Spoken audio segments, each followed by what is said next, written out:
Hello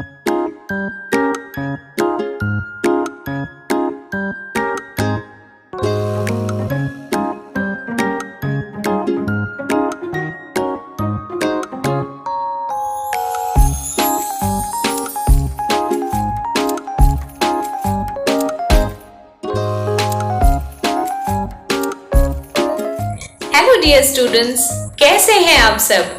आशा करती हूँ बढ़िया होंगे। আজি আমি ক্লাস 8 পল্লৱ ভাগ 3 তাৰে পাঠ 4 মানে লেসন 4 কৰিব লৈছো। খুব ধুনীয়া এটা পোয়েম, জলাশয় के किनारे कुहरी थी। এটো লিখিছে সূৰ্যকান্ত ত্ৰিপাঠী নিৰালায়ে।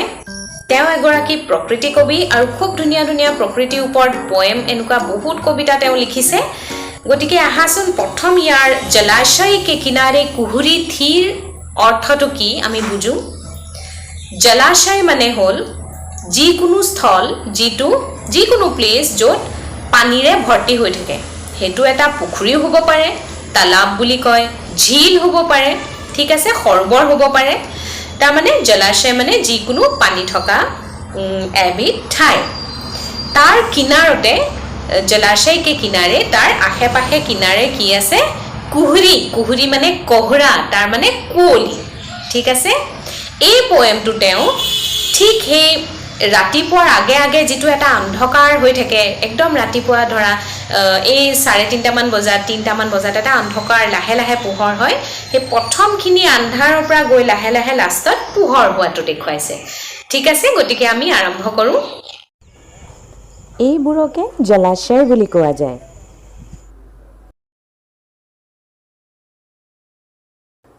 আৰু এয়া কুহৰি মানে কুঁৱলী। जलाशय के किनारे कुहरी थी, हरे नीले पत्तों का घेरा था, पानी पर आम की डाल आई हुई, गहरे अंधकार का डेरा था। তাৰ মানে তালাব বা ঝিলৰ ওচৰত একদম কুঁৱলী হৈ আছিল অন্ধকাৰৰ সময়। हरे नीले पत्तों का घेरा था, हरे মানে গ্ৰীণ কালাৰ পাতবোৰ একদম আশে-পাশে ঢেৰ হৈ আছিল সেই জলাশয়টোৰ ওচৰত। পানী पर आम की डाल आई हुई थी, এই আম গছজোপা দেখিছানে? পানী ওচৰলৈকে এনেকৈ তললৈকে বৈ আহিছে। ঠিক এনেদৰে গেহেৰে অন্ধকাৰ কা ডেৰা থা, একদম অন্ধকাৰ হৈ আছে। এই যে ৰাতি ধৰা 2-3টা বজাৰ সময়। কিনাৰে সুনসান থে, কিনাৰবোৰ একদম সুনসান মানে একো এটা নিশব্দ হৈ থকা, একো শব্দ নোহোৱা। জুগনু কে দল দমকে, জুগনু মানে জোনাকী পৰুৱা, তোমালোকে বা দেখিছানে নাই? আগতে আছিলে, আজিকালি অলপ কমিয়ে আহিছে। ৰাতি এটা পৰুৱা পোক এটা ওলাই ন, নিজৰ পৰা এটা লাইট এটা ওলাই থাকে, জোনাকী পৰুৱা বুলি কয়। দল দমকে, দল মানে গ্ৰুপ, বহুতো জোনাকী পৰুৱা ওলাইছে, একদম দমকি আছে মানে বৰ ধুনীয়াকৈ জিলিকি আছে। यहाँ वहाँ चमके, ओट टोट एकदम चमकी আছে মানে জিলিকি আছে।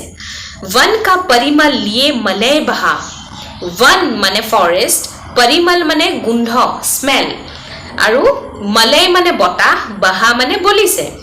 वन মানে ফৰেষ্টৰ যিবোৰ, ফৰেষ্টত আমি কেনেকুৱা ধৰণৰ পৰিমল বা গোন্ধ পাওঁ? ফল মূল ফুল হয়নে? তেনেকুৱাই গোন্ধ পাম। সেই গোন্ধটো একদম বতাহত, গোটেইখন মলয় মানে বতাহত বৈ আহিছে। नारियल के पेड़ हिले क्रम से, क्रम মানে এজোপা দুজোপাকৈ নাৰিকলৰ গছ হিলিবলৈ ধৰিছে সেই বতাহত। ताड़ खरे ताक रहे थे सबको, ताड़ মানে তার গছজোপাও, তার গছ মানে এটা ফল, একদম টান থাকে নাৰিকলৰ নিচিনাই, সেইবিলাকো একদম এনেকে এনেকে হিলি আছিলে বুলি কৈছে দেই।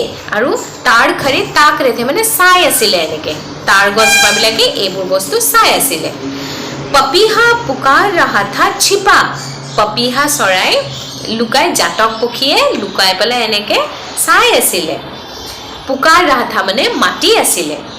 सियार विचरते थे आराम से, सियार মানে ফক্স, विचरते थे মানে ফুৰি থকা ইফালে সিফালে। আৰাম से, আৰামত একদম ফক্সবোৰ অলপ অলপ অন্ধকাৰ হৈ আছেতো, ঘূৰি আছে ইফালে সিফালে।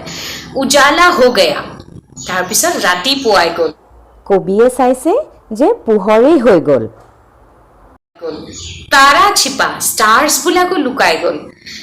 लहरें उठी थी सरोवर में, लाहे लाहे लहरे सरोवरत जे वेव्सবোৰ আহিছে মানুহে দেখিবলৈ ধৰিলে तारा चमकता था अंतर में तारा चमकता था ঠিক এইদৰে তৰাবোৰ তীৰ বিৰাই আছিলে মানে স্টাৰ্সবোৰ জিলিকিছিলে अंतर में মানে লুকাই গৈছিলে ঠিক আছে কাৰণ ৰাতিপুৱাই গল ব্ৰাইটনেছ হৈ গল আৰু স্টাৰ্সবোৰ লুকাই গল গতিকে ইমান ধুনীয়া এটা কবিতা ছায়াবাদৰ তেওঁ ছায়াবাদী কবি হয় প্ৰতিনিধি কবি বুলি কয় গতিকে কেনেকুৱা লাগিলে পোয়েমটো তোমালোকে জনাবা মোক কমেন্ট সেকশনত লিখি কোৱেশ্চন আনসাৰ্স খিনি মই সোনকালে দি দিম তোমালোকক গতিকে চাই থাকিবা keep watching my channel and এতিয়ালৈকে যদি সাবস্ক্ৰাইব কৰা নাই সাবস্ক্ৰাইব কৰি লবা যাতে মই যেতিয়াই নতুন এটা ভিডিও দিও তোমালোকে পাই যোৱা গতিকে thank you for your patience and thank you for watching this class এই প্লেলিষ্টত ক্লিক কৰি তোমালোকে আগৰ ভিডিঅ'ছবোৰ চাব পাৰিবা